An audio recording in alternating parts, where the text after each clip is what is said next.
there, Booksy. Welcome back to my channel and welcome to day 7 of a Vlogmas.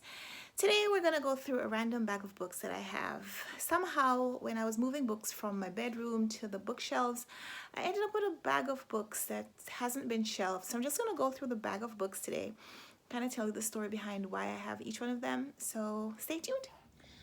First up is Anne Tyler's Vinegar Girl. This is part of the Hogarth Shakespeare series, where Hogarth Publishing did a series where they had famous authors do adaptations of Shakespeare plays. And this is Anne Tyler's retelling of Shakespeare's Taming of the Shrew. And in her imagining, we have a young woman who still lives at home with her father. Her father is a college professor. I think he heads a research team. And the father wants his daughter to marry one of his research assistants so he can get a green card. It's a really interesting novel. This is the first of the Hogarth Shakespeare series that I read. I've actually been trying to collect the series in another edition, the paperback version, but I saw this one at the dollar store for $1, so I had to buy it. This is 300 writing prompts. I got this from a friend for a gift. I don't remember what was the occasion, but this is a journal where you're supposed to write your responses to these prompts. And even though I was really excited when I got it, I have yet to fill in anything. This is the kind of book that I get and I love, but I actually don't use. I have a lot of pretty notebooks like this that are just sitting around. Herta Mueller's The Fox Was Ever the Hunter. I bought this at Book Culture. I paid $5.98 for this one. Herta Mueller is a Nobel Prize winning author from Romania, and I've read 2 of her books now. This is the first one that I got. I didn't know anything about the book when I saw it, but I picked it up, and Sean the Book Maniac, and I tried to do a buddy read, but he bailed early. It's about the Ceausescu regime in Romania, and Herta Mueller was living there before she left, I think, as a refugee. I don't know where she went after that. So this is at the last part of the Ceausescu regime, and we have these young people who are narrating the story through their lives. The story is interesting, but the writing is very complicated. Some of the symbology that she gives is not quite explained, and for that reason, Sean bailed. I pressed through, but it's not a book that I would just recommend to anyone. This one I haven't yet read. I bought it at Book Culture recently. I actually bought this one at Book Culture the day I went to do a pregnancy test. So the memory attached to this book, even though I haven't read it yet, is that I bought this the day that I found out I was pregnant. And she's the result.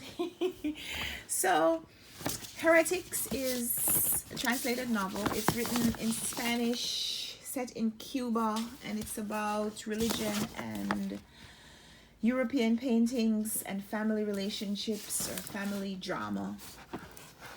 So I haven't read it yet. It's a big one. It is over 500 pages. I haven't read it yet, so at some point I'll be able to tell you about that, just not yet. Eleanor Oliphant is Completely Fine by Gail Honeyman. This is the first book that I read in 2018. I got this one from, did it come from Book of the Month? No, it did not come from Book of the Month, but I got this one as a gift. Someone bought this for me for a Christmas present, I think, in 2017, and so it was the first book that I read in 2018. You know the story of Eleanor Oliphant. It's about a woman who has a social disorder. I can't remember. She has Asperger's, but she has a job where she hasn't been interacting with her coworkers, and then suddenly one day she decides to start interacting with one of her coworkers, and they meet a man on the street who they're trying to help, and the relationship develops to the point where she's able to have social encounters that she wasn't able to before, and she's kind of using this coworker as a practice relationship for the man that she wants to marry. It's pretty interesting. I liked it when I read it. I've heard some critiques about it since then, so I'm not sure how I'd feel about it now if I reread it, but I liked it just fine back then. What's up, Pumpkin? The Lowland by Jhumpa Lahiri. I'm gonna say Jhumpa Lahiri is one of my favorite authors. She wrote one of my favorite short story collections, which is The Interpreter of Maladies, which won her the Pulitzer Prize. So she's a Pulitzer Prize winning author. Not that this novel won the Pulitzer. This one is set in India, and it's about two brothers. They're not twins. One is a little bit older, and their lives run parallel in some ways, even if they're a little bit further behind. Very interesting story about brotherhood, about relationships, about Indian history and family legacy. I love this book. It sat on my shelves for a really long time before I read it. I read it, I think, towards the end of 2018, which is why it's in this bag. There are no characteristics that define this bag, so forget I just said that.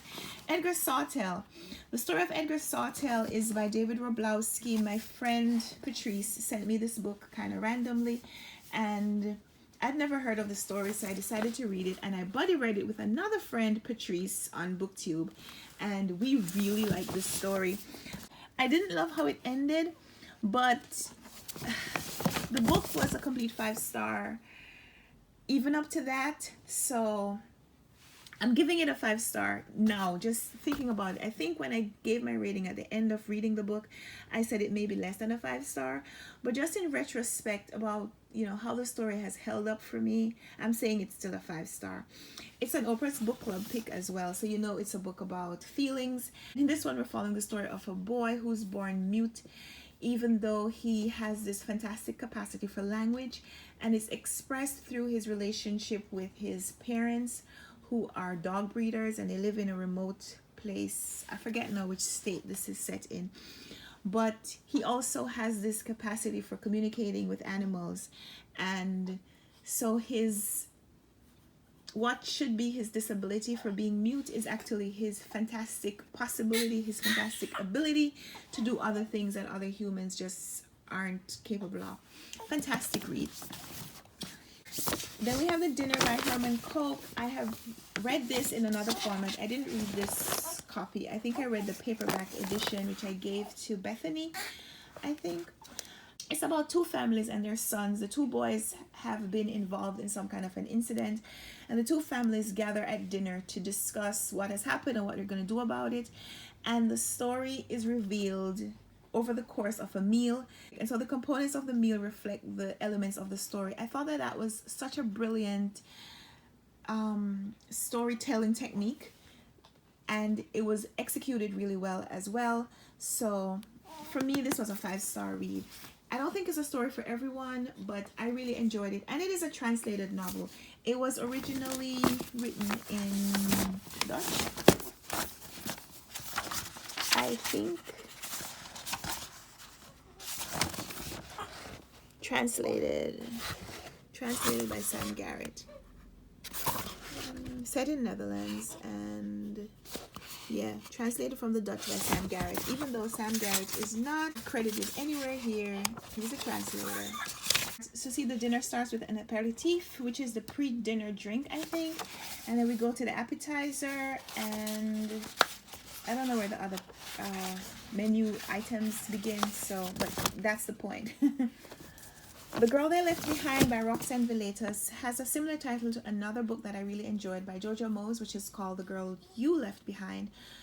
And this is also historical fiction. Both of those novels are historical fiction, but this one is about a young girl who's abandoned by her parents. This is set in Romania, and they choose to leave their child behind as they're fleeing persecution during World War II. And eventually she's adopted by another family. So it's about the search for identity and seeking where she really belongs, whether she belongs with the family that left her or the family that claimed her. I got this one from the publisher to review, and I read it kind of fast, so I don't remember everything about that one. This is a book that I still haven't read. Sean the Book Maniac gifted this to me last year, sometime, I think last year, December. And I feel bad that I haven't read it yet, because it was a Booker long-listed book last year, and I need to get to it pretty soon. Inner or Mad and Furious City by Guy Gunaratney. The Complete Mouse by Art Spiegelman. This is a graphic memoir, graphic biography kind of by Art Spiegelman. He's telling the story of his father's involvement in World War II through graphic means. And this is the first graphic memoir that I ever read. And it's a Pulitzer Prize winning book. It is historic, it is enjoyable, it is moving. There's a lot in this one. Completely recommend it. I really enjoyed Everything I Never Told You, which was her first novel, but Little Fires Everywhere was even more enjoyable for me for different reasons. Both novels talk about Asian Americans fitting in and explore relationship dynamics between mothers and daughters. But in this one, we go a little bit further into that exploration of the relationship between mother and daughter and what it means to be a mother. And there's something that she does really well in this book that makes me recommend it to other people just for that. And it is that she describes photography as an artistic medium and visual composition. The way she expresses it through words is just so well done in this book, I think.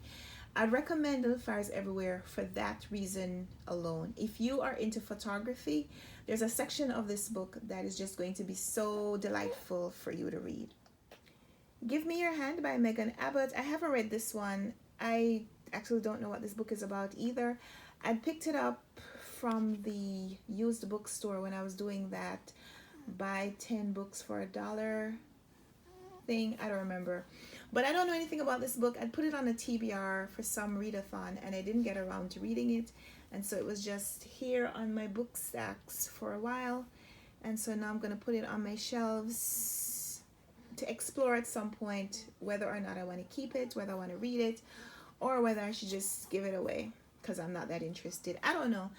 If you know anything about that book and you want to convince me to read it, let me know in the comments down below. Between Before and After by Maureen Doyle Macquarie, a dual timeline narrative that I got from the publisher to review. And we met this young girl in the early 1900s, and then we met her again later when she was a mother and explored the relationship that she has with her daughter and how she tries to hide like her family dynamics and her family history unsuccessfully. Interesting, but I can't remember the details. And then the last two books, I have to hurry because the baby... Kazuo Ishiguro's The Buried Giant. I really enjoyed this one. It was very allegorical and we're following the history of the Anglo-Saxons through an older couple as they deal with the loss of their son and go through some of the trials of aging. And then the last book is Sing Unburied Sing by Jesmyn Ward, which is set in the South, and it's about a young boy coming to age and learning about the dynamics of his family, the failings of his parents, where his mother is a drug addict and his father is ex-con, and how his parents have put their addictions and their obsessions above raising their children. And that's an apt reminder that I need to go tend to the baby because I hear her hiccuping in the background. And so all of these are books that I had in a bag for one reason or another. I'd love to chat with you in the comments if you have a relationship to any of these titles. Give me a thumbs up if you like this video. Subscribe if you want to see more. Let's talk in the comments. And until tomorrow, until another Vlogmas video, until then, happy reading. Bye.